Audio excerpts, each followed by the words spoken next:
Good afternoon, everyone. Thanks for being here at the Newsroom Pub. Again, I'm Maryann Lazarski from Milwaukee PBS, president of the Press Club. Great to see all of you here today. And I'm happy to be here today with former Wisconsin Governor Tommy Thompson. Hey. He's the state's longest-running serving governor, Also served as U.S. Secretary of Health and Human Services under President George W. Bush, and more recently as president of the Universities of Wisconsin system. Before we get started, of course, I want to thank our event sponsors. Our presenting sponsor is Spectrum News 1. Our supporting sponsor is We Energies. I'd also like to thank our event partner, WisPolitics.com. WisPolitics.com partners with the Press Club for this luncheon as part of its ongoing event series in Milwaukee, sponsored by UW-Milwaukee, Wisconsin Academy of Global Education and Training, 1125 at Pabst, Medical College of Wisconsin, Commercial Association of Realtors, and Spectrum. And I'd also like to introduce our media panel for today. Emilee Fannon from CBS 58 News, Jeff Mayers from WisPolitics.com, and Pete Zervakis from Spectrum News 1. Welcome. And now, please welcome former Wisconsin Governor Tommy Thompson.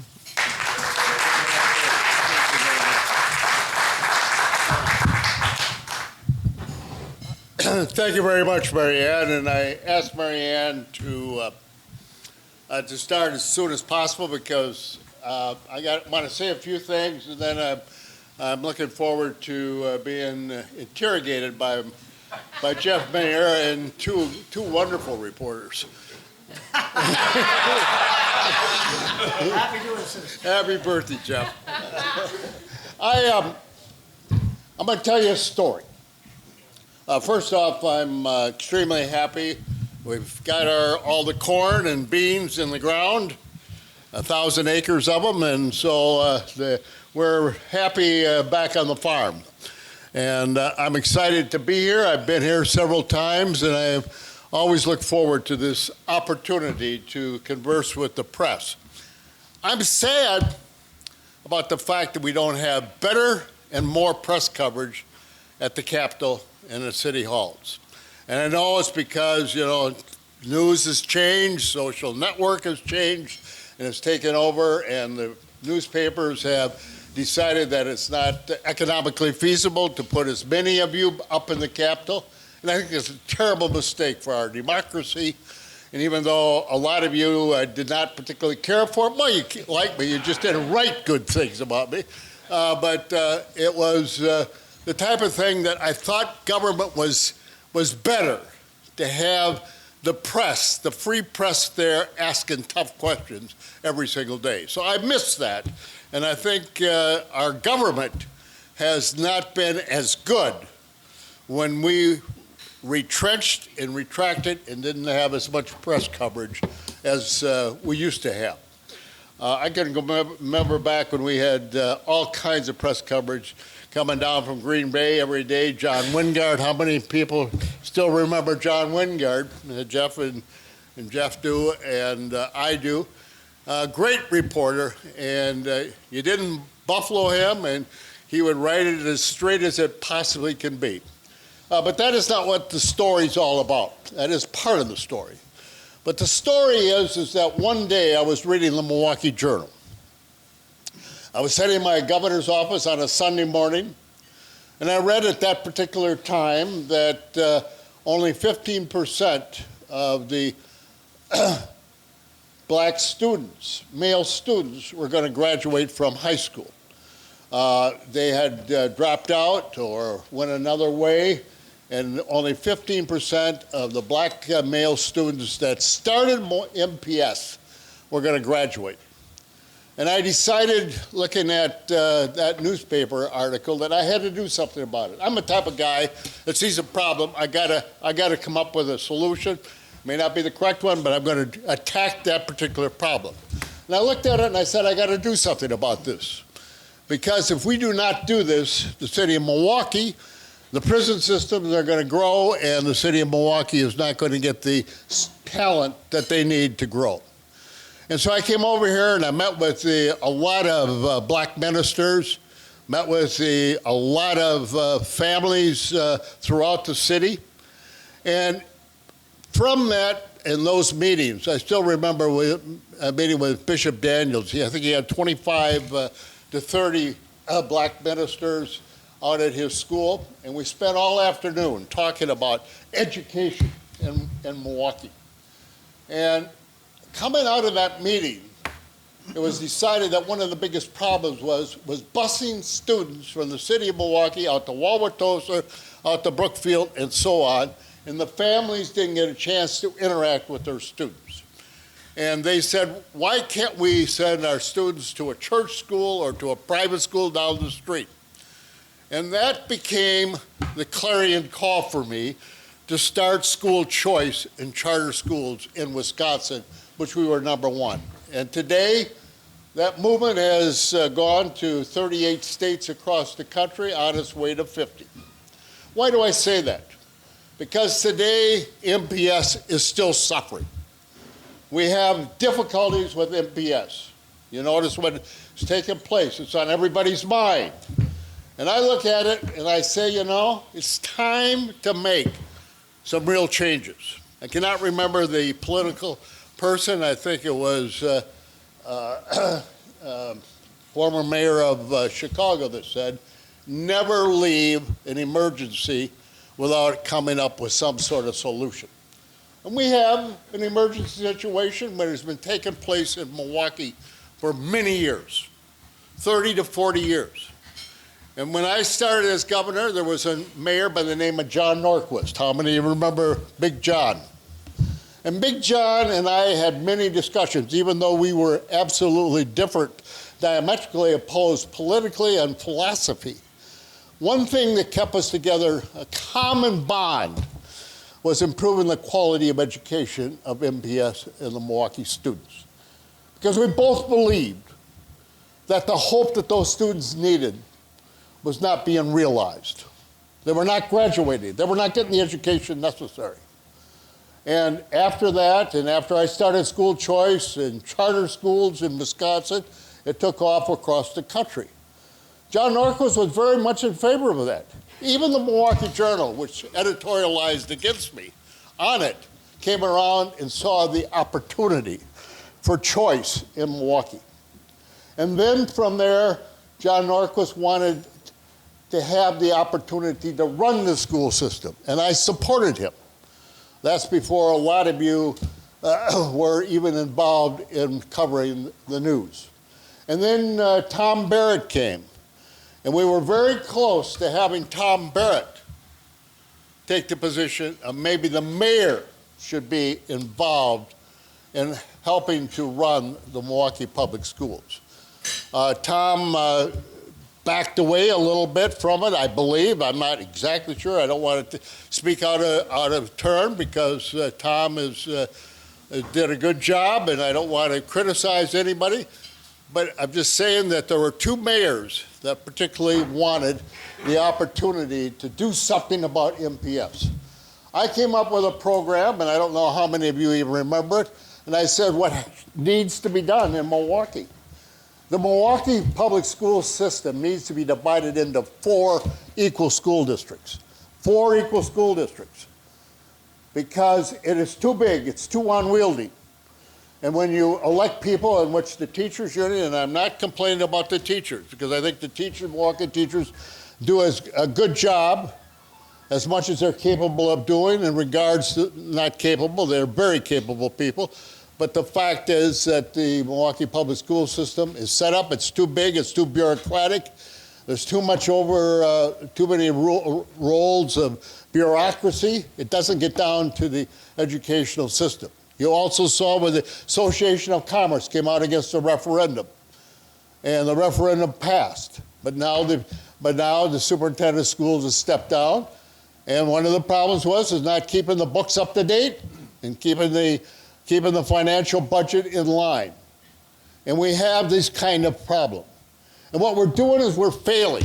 We're failing the students that go to Milwaukee Public Schools. We've been failing those students for 30 to 40 years. And now is the time to change. We do have an emergency, so let's do something about it. I'm advocating having a blue ribbon committee take a look at MPS from the beginning to the end and finding out what it is. I would also advocate very strongly of splitting up MPS into 4 equal school districts. And I would also advocate very strongly that your fine mayor, Cavalier Johnson, who I think is doing an outstanding job, to be able to come in and help put together that Blue Ribbon Commission, along with David Crawley, another young, great black leader in Milwaukee. Allow those 2 individuals that believe in Milwaukee and Milwaukee County, like I do and like you do, and believe that we have an opportunity now to put MPS on a new approach. And you don't need a long period of time. We know the problems. Let's come up with solutions. Let's bring in the Milwaukee business community. They have a huge stake here. Let's bring in the parents, because they have a huge stake. It's their sons and daughters that we're failing and not giving them the education they need to go out and giving them the hope for a better future. Let's bring in some of the groups. Let's bring in the teachers union. They're going to come in. Let's bring them in. Let's have them be involved in setting up a new type of school district in Milwaukee. Let's not point fingers. Let's get on with it, and let's be able to make the Milwaukee Public School. I think it still needs to be split up.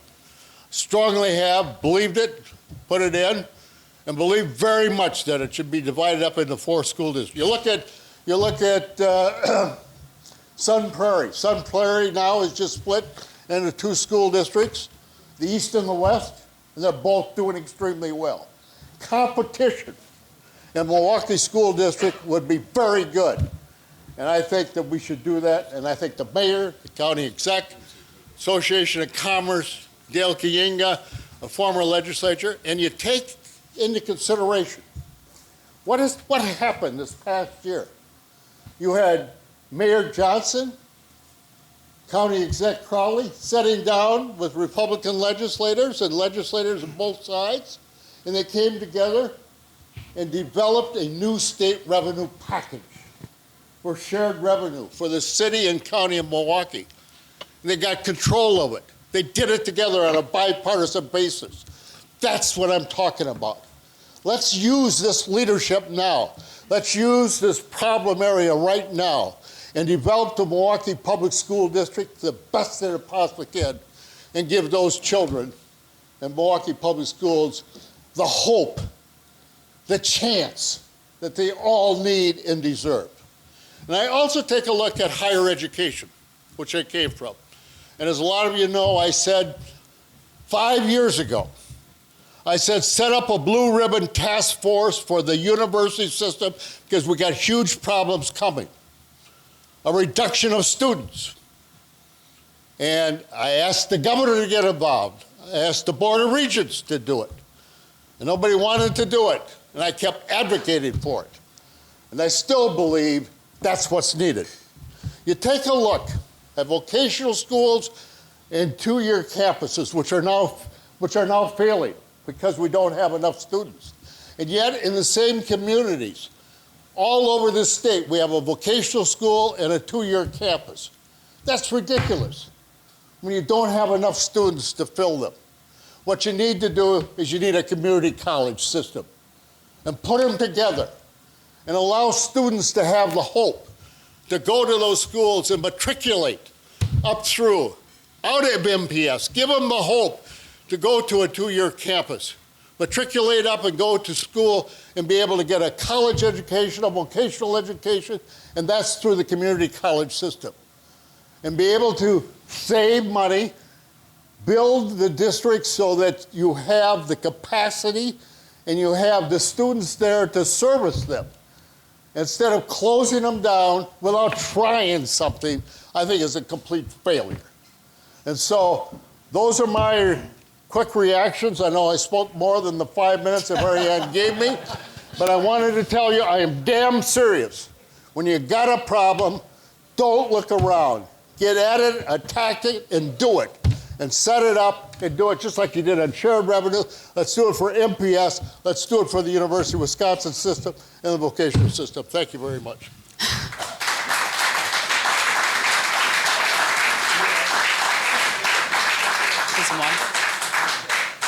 Besides, I really believe it. I think you crossed off a lot of MPS questions we had on our list here as journalists. But to follow up on that, is it time for MPS to be taken over, and by who? Complete takeover.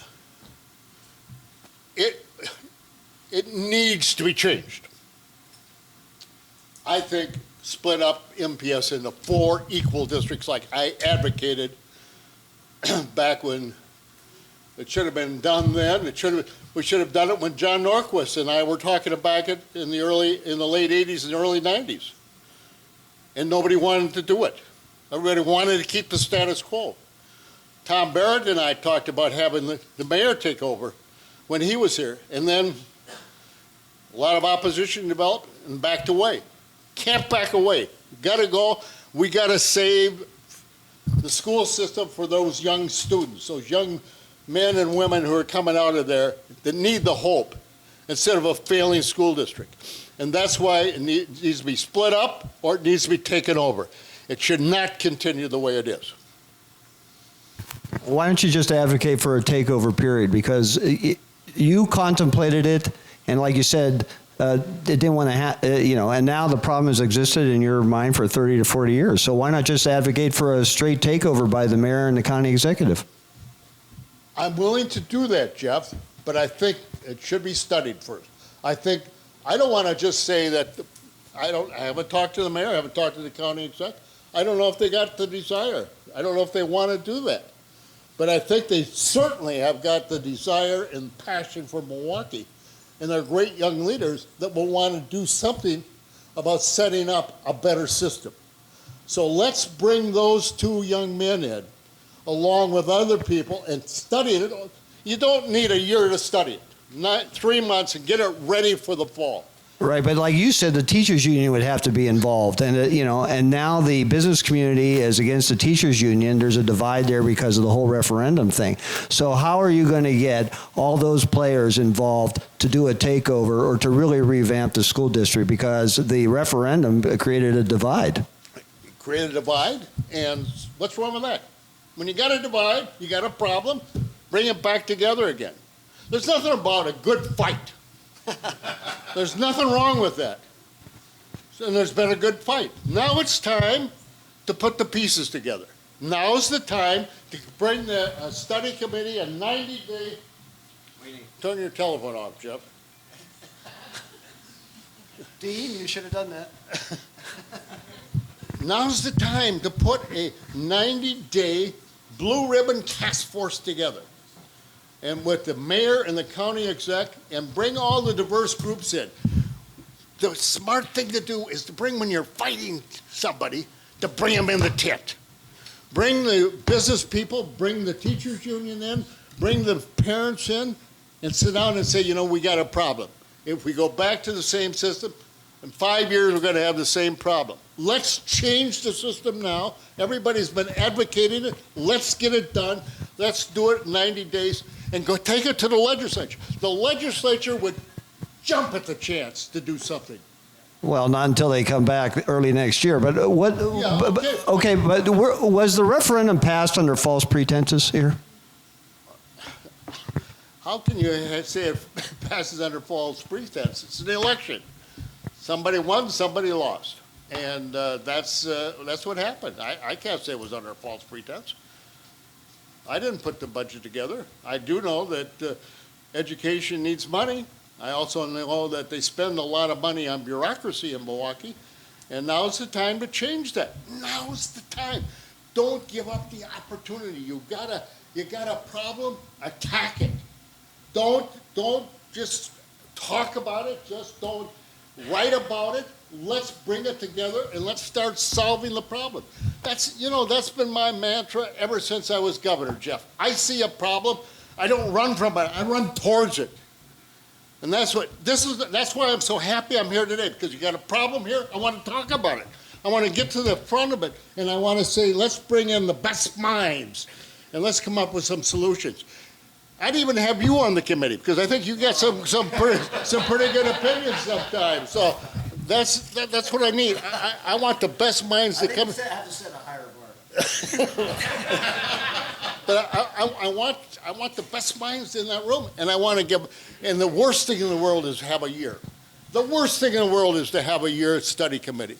90 days, get in, get the thing, pass it, take it to the legislature, and adopt it. You'd be amazed how we could get started in the beginning of January next year with a whole new system. Yes.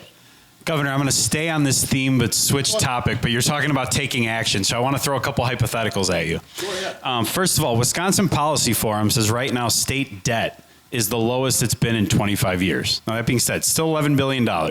If you were governor right now, would you take advantage of that, state's better credit rating, start bonding to fund things like road and infrastructure repairs? And then second hypothetical. Of course I would. I'm a builder. Second hypothetical.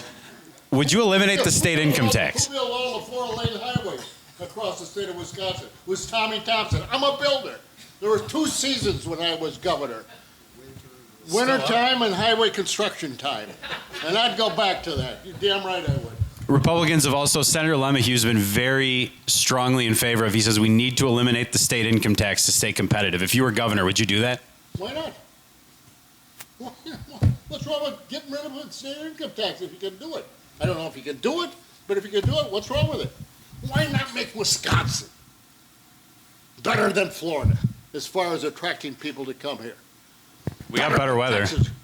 You know, we got, you know, you take a look at those other states. We got Wisconsin. We are an island. We got all this fresh water, and everybody's going to want it. You know, so let's develop the values that we have in Wisconsin, and let's sell it. Let's make Wisconsin a state that everybody wants to come to. Got to improve our education to do that. We got to improve Milwaukee, and we got to improve the university system. Yesterday, Attorney General Josh Kaul charged 3 individuals in the Trump circle in the fake elector scheme. Do you think more individuals should be charged, including those 10 Wisconsin Republicans who signed that paperwork falsely stating that former President Donald Trump won? Why would I want to do that? Why would I want to have anybody charged? I mean, if they break the law, fine, but I haven't seen anybody break the law yet. And if they find that, then... Would you have signed that paperwork if you were in that room as an elector? No. Well, explain. Huh? Why not? Because I believe in elections. I live and die by elections. I've won some and I've lost some. I like winning better. You know, we have the former president also continuing to claim question, I should say, whether he's going to accept their election results. What do you think that does to the Republican base, and also him continuing to spew falsehoods that he won Wisconsin? Well, I think the President Trump has got a great opportunity to win.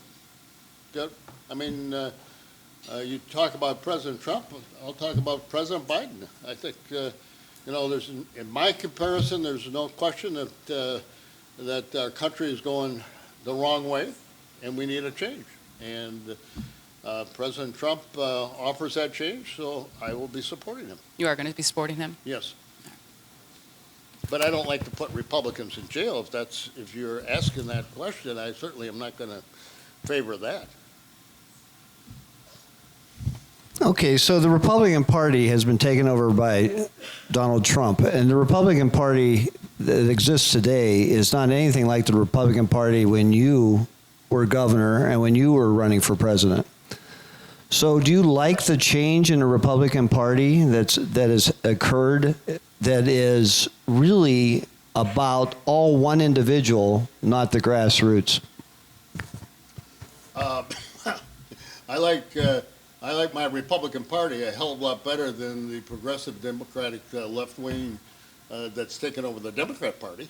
I think when you can't do the Republican Party in a vacuum. You've got to compare it to what the Democrats are. The Democrats are so far left that they're the ones, I think, that are ruining the country.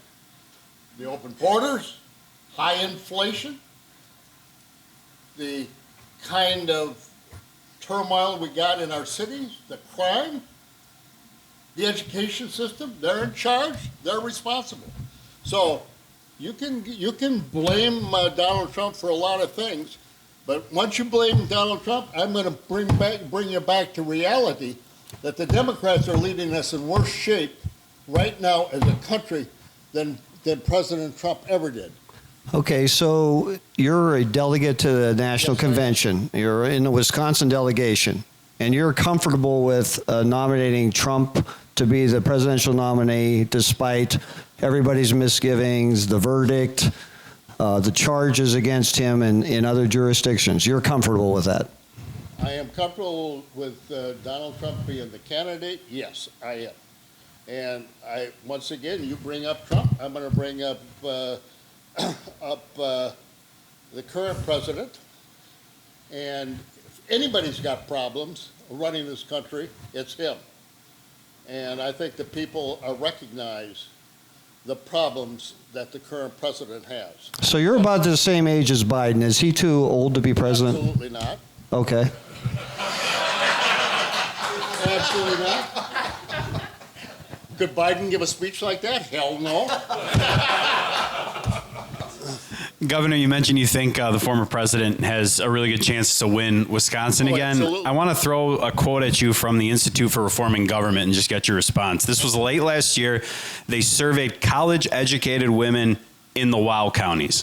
And it says what they found in this survey was that the women in suburban Milwaukee are politically moderate and care most about solving problems.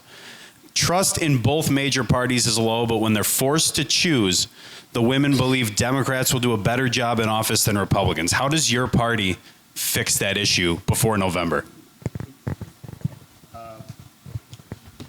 The same way as always have. You have to address the issues, and you have to go out and campaign, and you have to talk about the issues, and you have to come up with answers that individuals will support and vote for. And I think Republican Party has better answers than the Democrats on all the major subjects. The major subjects that are out there is the border,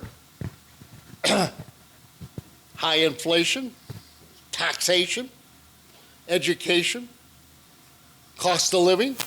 All of those, the Republicans have much better solutions and answers than the Democrats. So you're going to ask me, Republicans, I'm going to put it right back at you. Compared to the Democrats, we're in better position. And the Democrats got more problems in Wisconsin than the Republicans do. Republicans, if you look at the polls, Donald Trump is leading in all the polls. That would indicate to me that the people are saying, I'm going to follow in that leadership much more so than what President Biden is taking us. One issue you left off was the abortion issue. I mean, that has been repeatedly emphasized since Roe v. Wade was overturned. Yeah. Do you think your party has the better answer on that issue? And if so, what should the message be? The Republican Party's got to refine their position on abortion. If you're going to talk about abortion, you got to talk about children. Republican Party has got to come up with an absolute better answer to abortion. They got to come up with what are you going to do with the children? How are you going to take care of the children? How they're going to have healthy births? How they're going to be taken care of in child care? How they're going to be taken care in daycare? This is where Republicans got to come up with answers. Now, I would be out there right on. I'd say I think there should be a statewide referendum on it and have the people of the state of Wisconsin set the parameters.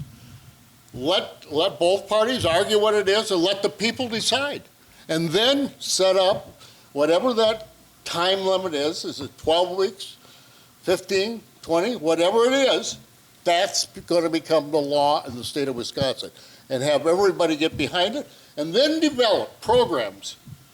You know, if you're not going to have it, you're going to have babies, you're going to have babies, you're going to have to take care of them. And you've got to have solutions, you've got to have answers for them.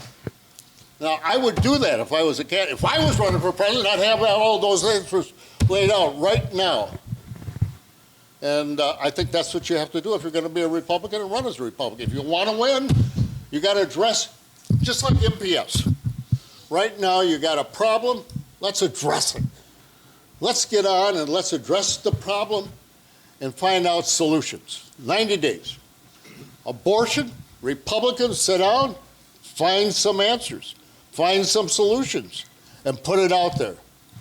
That's what needs to be done. We're 40 days to the RNC, and there's also Right. been a lot of talk about the former president being sentenced just 4 days before that. What type of impact do you think that could have on the convention itself? And do you think it will sway the very important voters that we like to call independent voters, and It's gonna finding them is also very difficult? There's no question, one thing you're going to find for me is complete honesty. And there's no question in my mind it's going to have some influence. No question. It's bound to. When you're that close, it's going to have an impact. A good impact or a bad impact for Republicans? I think it's going to have somewhat, well, I don't think it's going to affect the Republicans much. I think it's going to affect the presidential candidate somewhat. But I think Donald Trump has got answers for it. And I think the appellate courts are going to overrule the court decision, and I think he's going to be found innocent. So I don't think in the end of it, but you asked me right now, I think it's going to have somewhat of an impact. It's got to. Else the Democrats wouldn't want to push through it. And if he's sentenced to jail, I hope he isn't. I don't know what this is going to have, but it's got to have some kind of an impact. Another thing that Republicans are pushing this election cycle is voting early, and the possibility that absentee They ballot should have done that a long time ago. drop They should have boxes. listened to me 20 years ago, and they should have been doing that right along.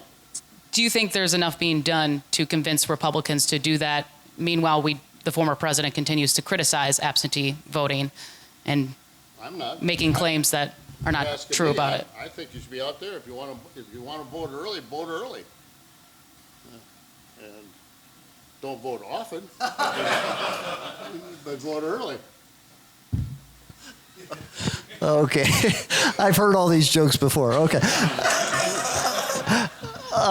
Okay, I want to switch gears. Former HHS secretary. When you were at the WisPolitics luncheon, I asked you about the CDC and the next pandemic, and you did not have confidence in the way things were going and how we had come out of COVID and whether we were ready for the next pandemic. So, are we ready for the bird flu pandemic? I mean, is the country ready for another pandemic that's going to be different than the one we just went through?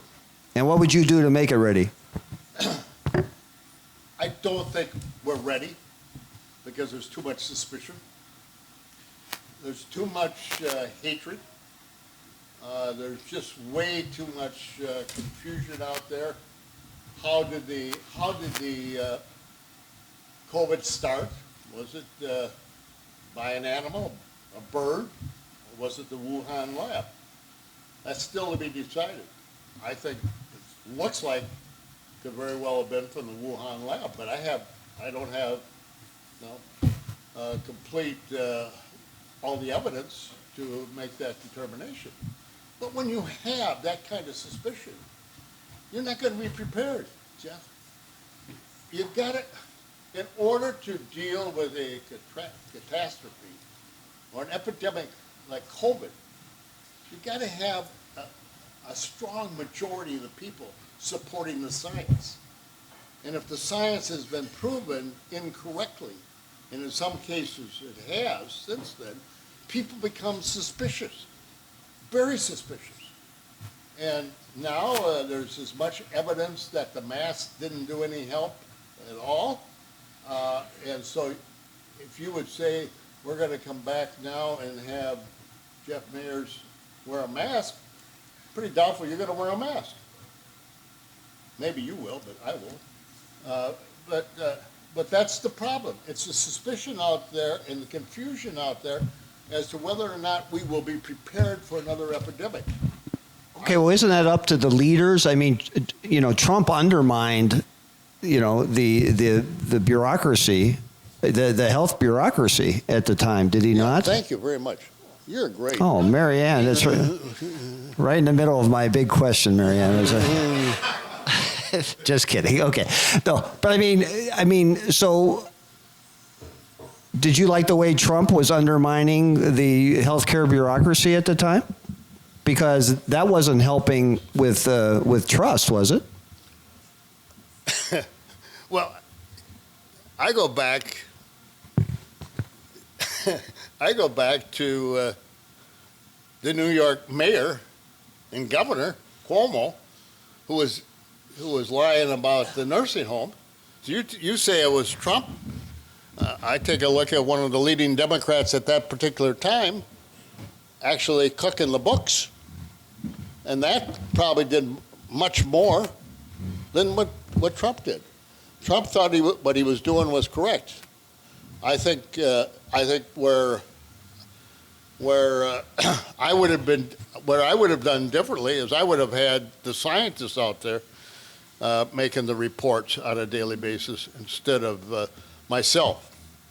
And I think when a elected official, a politician, no matter who he or she is out making scientific assertions and trying to get people to follow it, it's difficult, and it leads to questions and political banter. And so my strong suggestion in the future is to have the scientists get out, and if they're going to have daily, and I don't think you need daily reports, weekly reports is plenty, and get it out to the public in as unbiased and as accurate with scientific evidence backing it up, and then you're going to get people to start believing you. And that's what we need to do in the future.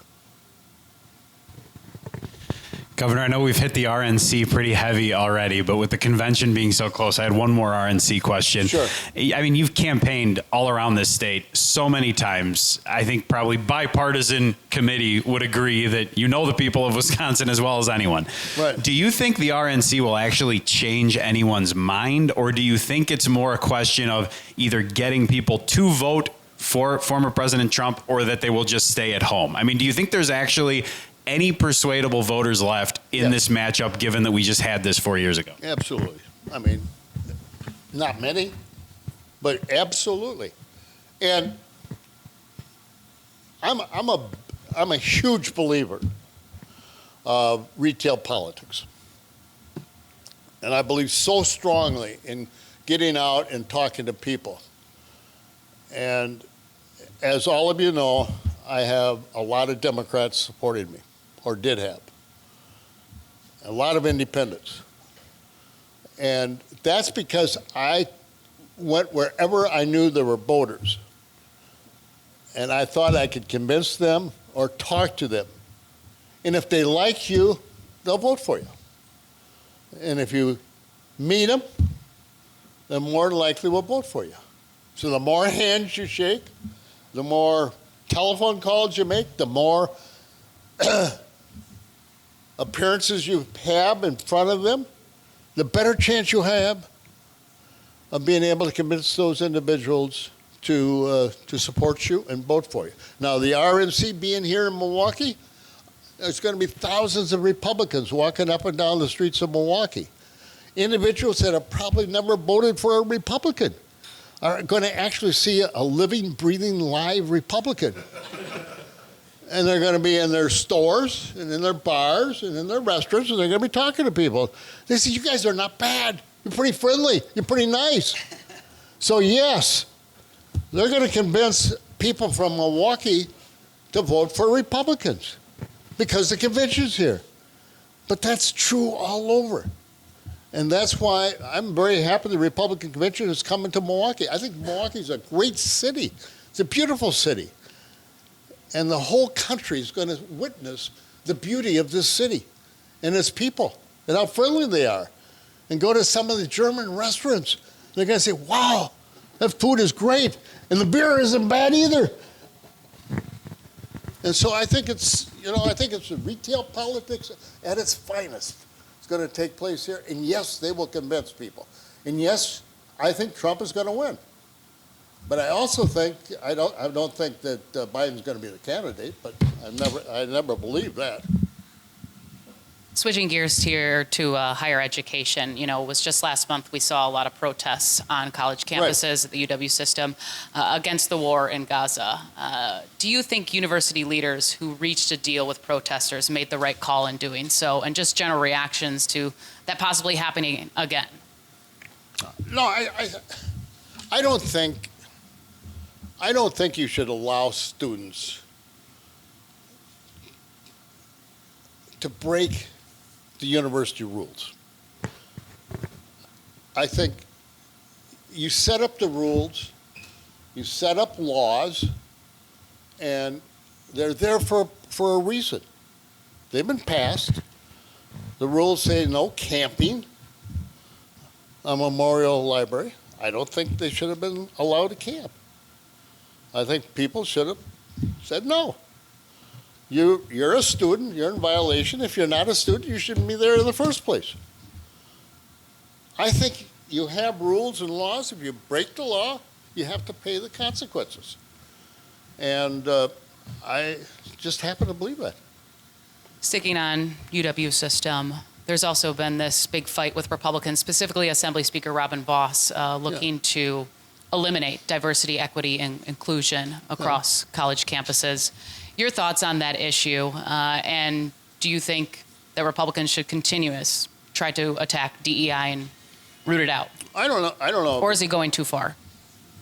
No, I don't know if you should attack it, but show me where, DEI was set up to increase the number of minority students graduating.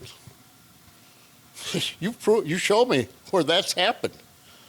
The number of people that they put out there, the number of money that goes into it, and the accomplishments are not very good. We're getting more minority students to graduate on our campuses. So I think instead of criticizing and tearing down, find out what the problem is and find out how to fix it. I mean, you put a lot of people there to accomplish something, and I don't think the record is good enough to brag about. So you believe DEI should stay at the university level? Well, I think DEI has got a place at the university, yes, but I think it needs to be. I think the requirements should be placed there, and you should have qualifications, just like I believe MPS. MPS should be changed because I don't think it's meeting the needs of the students. And I don't think DEI, I think DEI has given a lot of jobs to a lot of people, but I haven't seen where the success of increasing minority students graduating is in evidence. And that's where I differ with it. Not whether or not DEI in and of itself as a concept is okay, but let's set the program up to do and accomplish what it was set up to do. Get more minority students through college and graduate. That's where I differ. I want to see minority students graduate, have the hope from MPS and matriculate through the university system and get their degree. That's what I want. Okay, well, you were UW system president, and as you say, the numbers didn't budge. So what is the solution to get, basically we don't have enough students coming to UW system schools because, the demographic bubble isn't there, right? So how do you encourage people, and college degrees have been devalued in many people's minds. So should we offer free college education? Would that help get more minority students? Here's what, I'm not big on just giving away things because I was never given anything. No, but if cost is a barrier, why not? No, let me tell you what the problem is. Okay. You got all these people. I don't know how many is it, 240 in an office up in Madison? Why don't you take half of them and put them in high schools across the state?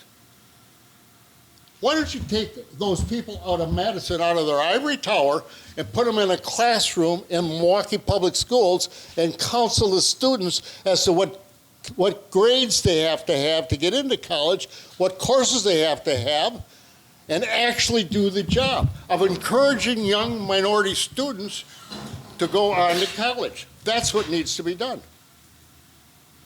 And you will have more minority students if, in fact, you're going into school and meet with them, talk to them, educate them, and give them the opportunity to get a good education. That's what DEI needs to do.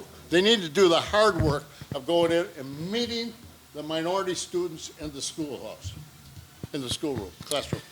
Governor's story out of Madison that caught my eye last week. Governor and the WEDC launched the Wisconsin Investment Fund. This is $100 million, the initial fund that goes to startups all around the state. Returns obviously then go back into the fund more startups around the state.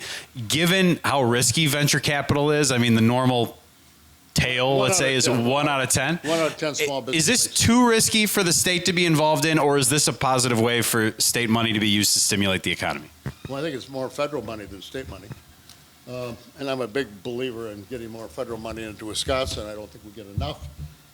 Never have. I think that I'm not big on it. I think venture capital, I think there are a lot of individuals out there that have venture capital firms that can do the job. I'm not sure government has to fund venture capital. And so I'm not a big fan of government putting money into venture capital funds. I think it should be done by the private sector, much more so. But everybody's doing it, and so Wisconsin is doing what other states are doing in regards to that. If you're able to show that the money that you've invested is really returned, you have a return on your investment, then I guess I can be convinced. But overall, I personally dislike government getting involved in trying to support private business. Even though I did it when I was governor, and even though I did it did everything I possibly could to bring business in because I believed in bringing business into Wisconsin. If that's possible, and you can show that it's done, fine. Similar I'm concept. just not big on it. Similar concept around the country. Our friends to the south are arguing about this right now. Is kind of what we saw with Fiserv Forum, public-private partnerships for sports arenas, different venues like that. Do you think those are appropriate? I think they're more appropriate. Yes, we got the Milwaukee Brewers Stadium. Wouldn't have had the Milwaukee Brewers Stadium if I wouldn't have taken the leadership on that and got it here. If the state would not have been involved, and we wouldn't have had. And they're in first place too. Their average is 600, so it shows that it was the right decision. I go back to the proof and the evidence, and they're in first place and they're doing well. I'm somewhat concerned about the stability of their pitching core going the full year, but yeah, I think that was the right use, right thing. I'm going to end on the topic of prisons, which is something you worked on quite a bit during your administration here in Wisconsin. There's been a lot of issues, no doubt, here in Wisconsin. There's actually a press conference going on right now about Waupun prisons. They were about to have a press conference about ongoing death investigations. Now, I don't know the details of that, but a lot of the issues that are happening are due to staffing issues in a lot of the facilities. You know, if you were governor, what do you think could be help solve that problem? And you know, these are issues that have been going on for years. How do you get to a point where you can incentivize people to want to work in our prisons when there's so many issues? Well, I happen to believe very strongly that Wisconsin should lead the way and turn a prison into a college. I tried to do it, and I had the money set aside when I was president of the university, but as soon as I left, it went by the wayside. I think if you took my idea, turned a prison into a university, and had the vocational schools and the universities team up and put classes in prison, and first the prisoners would have to apply for it. my idea. They have to apply for it and get chosen.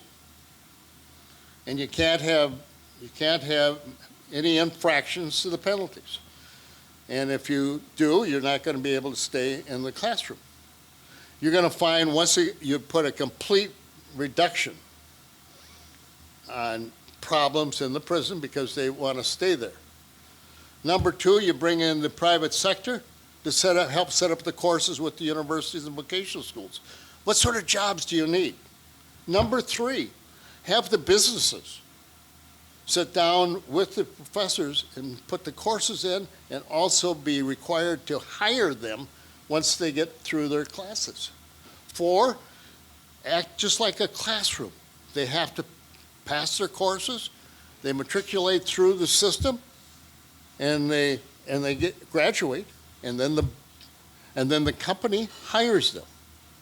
And for every year that they've completed successfully, they get a reduction in their sentence. You will quiet the kind of problems prisoners have, and wardens will be protected because they will have a safer environment. So you're going to help the student, you're going to help the wardens, you're going to help the guards, because the prisons are going to be safer. And all of this together is going to help overall get young men and women out of prison with an education and a job when they get out. What could be wrong with that? Sounds like something you need a lot of money. Why?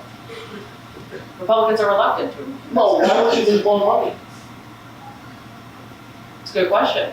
But what do you need money to invest in more programs to have in our prisons, to keep them up to date? We have the Green Bay prison that's probably the vocational teachers are being paid. They bring in. You're going to have some travel money and so on and so forth. But you're going to find a lot of professors with vocational school that say, I want to do that. I would like to help improve a young man or a young woman and give them a chance to have an education.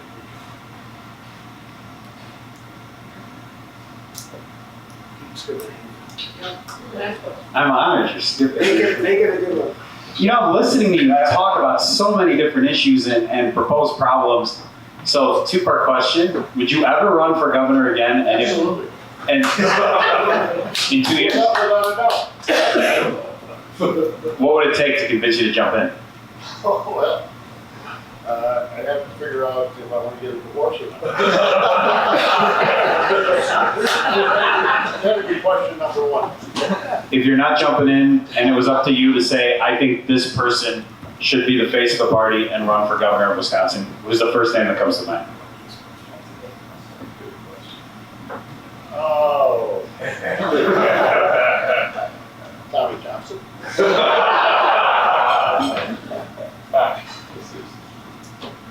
Any other questions?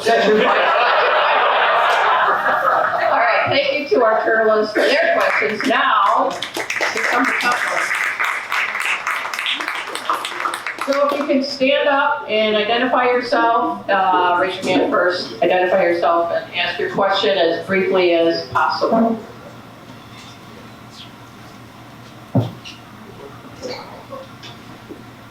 Thanks. Governor Thompson, Mark Hearn, right over there is your signature on the wall, dated 1987. Since then, what would the Tommy Thompson from 1987 think of the current Tommy Thompson? Would he be thinking that he'd end up right where you are? Looking back. No, I would never have never thought in 1987 I would have the successes that I've had.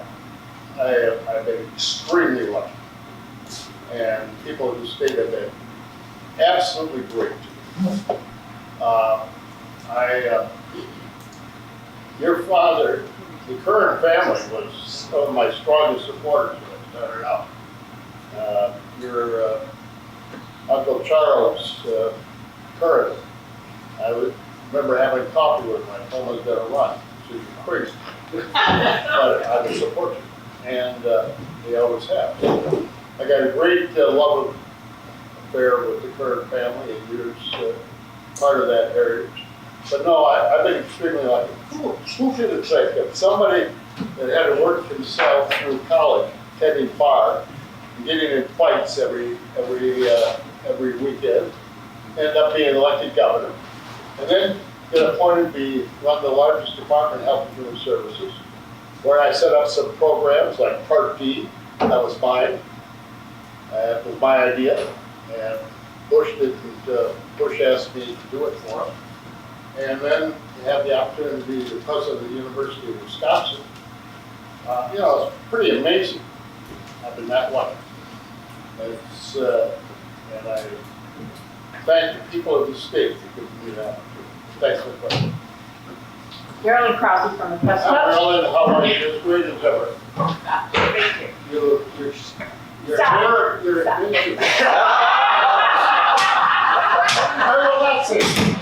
Thank you. Back to MPS. You describe the situation and what you think should happen. Get the people in a room, fighting, not fighting, whatever, and work it out. It sounds like you might want to be the person in that room leading the conversation. Is that something you want to do? Marilyn, I don't think I'm the right person. I'm too opinionated for it. And I am not part of the establishment in Milwaukee. I think this is a Milwaukee problem. And the mayor and the county executive are two outstanding young people, young leaders. I have all the faith in the world, and I think they should be the ones that are there, not somebody from nowhere, Wisconsin, or farmer from nowhere. I think I just don't think so. I'll give you my ideas. I would love to testify and tell you the history of that, of my experience with MPS and why it needs to be changed. But I don't think I'm the one that should be in that room make that decision. That should be people in Milwaukee who make that decision, not me. Excuse me if I don't stand, I have a little problem. Just wondering if Wayne Youngquist, former president of the Press Club. The question is are there lessons to be learned from Chicago's attempts at reform? It did some of the things that you've suggested in the past, and some have sort of worked, and some have not. They've gone to elections now, and I'm just wondering if there's lessons to be learned, or if you think there are lessons to be learned. Absolutely, that's the beauty of it. Let's take what's working. Let's look across this country, what's working in urban education, and build on it, and take the positives and make that happen. And Chicago, what was his name? Paul Lazarski was the head of that? Yeah. He ran for mayor. Yeah, you know. Sorry. Paul was the first thing. Paul had some great ideas. Not all of them were successful, but he had some great ideas. We should build on that. We should take those ideas up here to Milwaukee and build on it.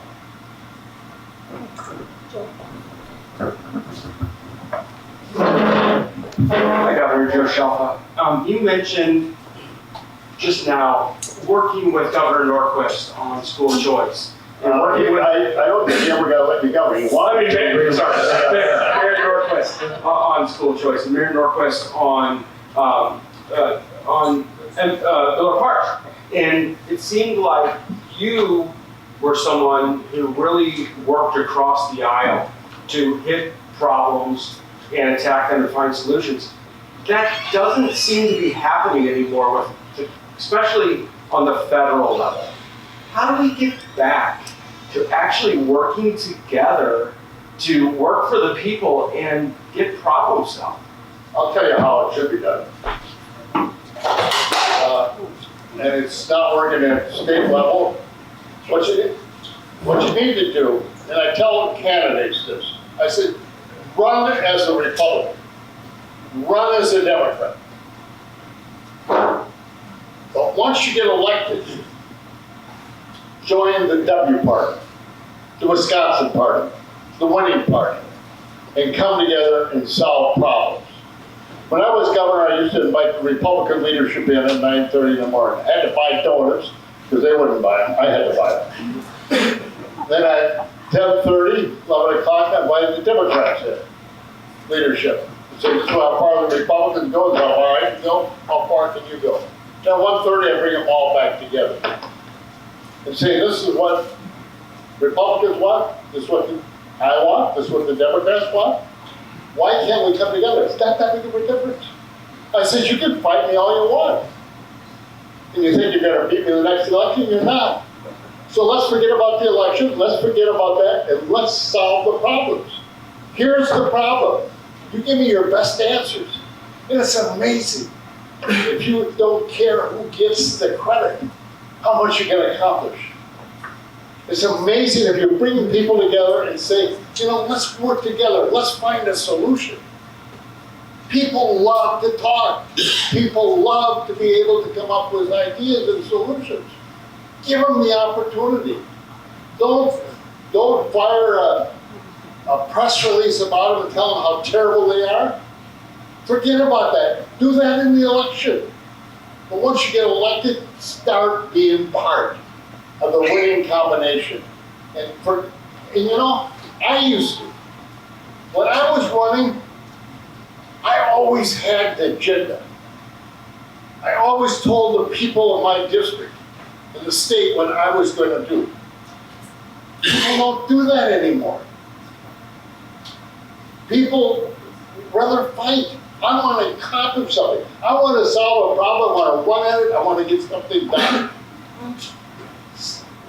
Nowadays, politicians, people who run for public office, only want to win plus one vote. Jim Clouser and I wanted all the votes. We always complained we never got enough votes. We always went and said, why couldn't we have done more? My election against Chuck Koala, I won every county in the state except Shawnee County. And I lost that by 22 votes. If I knew it was that close, I would have spent the last day up there. That's what you got to do. You got to reach out to the people, and you got to come up with an agenda. And you want to be able. If you run for these offices, why run for it? Just to run. Run to solve problems for Wisconsin. That's the mantra. That's what's got to be done, and people don't do that anymore. Next question? Well, it's an easy audience. Yeah, no other questions? Last chance. Okay. Oh boy, what's gonna come out? Sue Black. Yeah, Sue Black, yeah. I just want to say hi to everybody, and I'm so motivated watching you speak, and I just want to make a comment, no real question. I just miss your leadership so much. Thank you. Thank you. All right, that will wrap this up. Thank you again to our journalists. Thank you to former Governor Tommy Thompson. Thank you.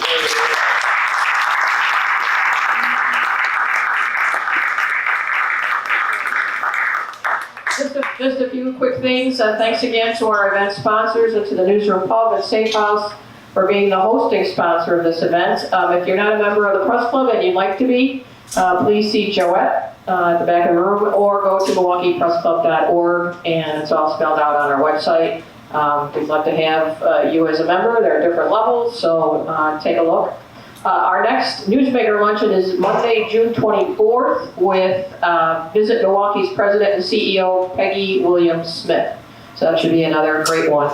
And again, I want to thank former Governor Tommy Thompson, and I know you're a big fan of the media and the press, and I want to thank you for that. And again, these are collector's items, so if you want to get one, $20, you don't have to pay.